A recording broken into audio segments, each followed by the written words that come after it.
Ayda is, Good morning, everybody. Sorry. Happy Thursday. Thank you all for joining our video this morning. I know we usually do these on Fridays, but we thought we'd switch it up a little bit. And today I have our in-house attorney with me, Joel Steinberg. And thank you, Joel, for joining. He's going to be going over a more simple topic today, discussing surveys. I know that's something that's easily overlooked within, and there's a lot that goes into it, especially this season coming up. So, Joel, thank you for joining us, and take it away. Ayda, thank you for that introduction. And it's funny, Ayda asked me before we started, was I nervous about talking to you all today? And I said, I've been talking for 25 years. I have no problem with talking to people. Technologically, I'm a little worried at sometimes. And to prove that, we've actually been on for about 5 minutes now talking to each other, not knowing the on switch. That being said, surveys is a little bit of a boring topic, and it's not even a timely topic with all that's going on in the world and all the changes that are happening. But I was asked to talk about surveys because literally two things happened in the last month at C.L.A. that could have been avoided if house location surveys had been done. And since pool season is approaching, in my career, two of the most major situations that could have been avoided by house location surveys were not done, and I'm going to tell you about those in a minute. Now, for those of you, if there are realtors out there, I'm going to tell you just enough in this brief talk to keep you out of trouble. If there's consumers out there, I'm going to tell you why you probably should do a survey along with your home purchase or your property purchase. And if there's surveys out there, I apologize in advance for making such a technologically complex thing as simple as what I'm about to say. Now, first of all, what is a survey? A survey is a sketch or a drawing, which actually is a footprint of the property you're about to buy. You look at it on a piece of paper or these days on the computer, and it lays out the property corners. And if it's not a regular size property, it lays out every little place that there's a border on your property. If there's a house location survey, which is what I'm actually going to go into more detail on, it lays out where the house is located, relevant to the borders of the property. So that's basically what that survey is. Now, realtors are asked all the time, do I need to do a survey? Which is very different, have a survey done, which is very different than should I do a survey? And the reason is basically in states like Maryland, and C.L.A. does closings in 40 states. In states like Maryland, many of the home purchases are part of subdivisions, which have very specific plats on record. Already they're maps on record of exactly what each lot is comprised of. And so it would be very unusual, especially in newer ones, newer meaning 20 to 30 years actually, that there would be major survey problems. And so the quick answer is no. And the bottom line is there should never be a quick answer. And I'll get to that in a second.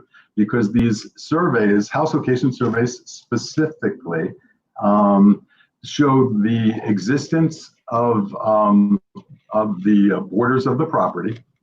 It shows the relationship of your property to adjoining properties. It establishes discrepancies between the property that's actually in front of them and where it's supposed to be. And it also shows locations of improvements, such as the house, a deck, a fence, things of that sort. That's what that house location survey does. Now, if the other two surveys are a boundary survey, which doesn't show improvements. It just shows the outlying boundaries of the property. And then there's a complex commercial survey, which we're not going to talk about at all. Now, because it's pool season, let me give you these two examples. In Florida, we had a family that was retiring to Florida. They found the perfect house with a pool in the backyard, which is what they desperately wanted. And they purchased the property without doing a house location survey. And 2 years later, they simply wanted to add a whirlpool to the property. So they put in their application for the addition, and they found out they didn't own the pool at all. The pool was on something called a backlot, and that backlot hadn't been transferred to them. And the reason it hadn't been transferred to them was it simply wasn't part of their contract. Their contract had a property address and it had a single lot. And so then they didn't find out, they've been using the pool for 3 years. So 3 years after their closing, they had to first work backwards and try to get the pool in their own name to go forward. So what's important there is they could have found out at the closing table that they weren't getting what they thought they were getting by observation. Mm-hmm. Now, my second pool example is actually local. Someone found their dream house in Montgomery County, Maryland. It was part of a subdivision, but had a huge backyard. And they jumped at the property, bought the house, never asked their realtor, "Do I need a survey?" And if the answer from the realtor was no, without asking any further questions, the realtor might have said no. There were no fences in this subdivision. The houses were clearly on their own property lines in this subdivision. The example I gave you earlier couldn't possibly happen. But what they didn't tell their realtor was their ultimate dream in their dream house was to have a pool in the backyard.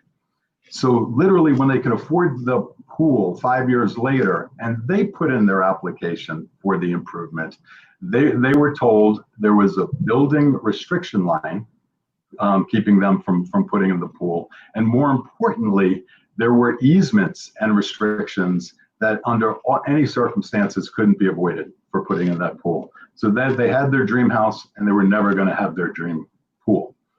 So these are two examples that could be avoided if they had asked the realtor and the realtor had asked, well, what else do you want to do with this house for in the future? And instead of simply saying, no, I don't see any reason to spend the money on getting a house location survey. House location surveys in Maryland on subdivisions tend to be relatively inexpensive. They're $250 to at the most $400, and they're actually well worthwhile. And sometimes they're needed for reasons that you would never even dream of. And if you think of building a fence or making an improvement or extending your property, you definitely need to get one. Mm-hmm. And that's pretty much the primer on surveys. Did any questions come through? Or if any questions you have or think about later, my email is jsteinberg@clatitle.com. jsteinberg@clatitle.com.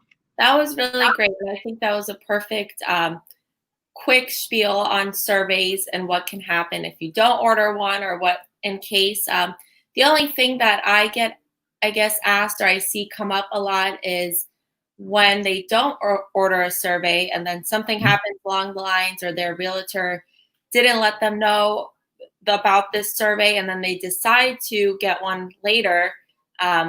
What is the exact process? Okay. Steps? Well, the bottom line is you could have a survey done at any time.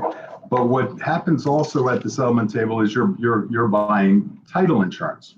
Mm-hmm. And absent having a survey done, there's going to be an exception in your title insurance policy to anything that a survey would have disclosed. Encroachments of your own house over a building restriction line, encroachments of a neighbor's house onto your property. If a survey is not done at the time of closing, then there will be a survey exception in your policy.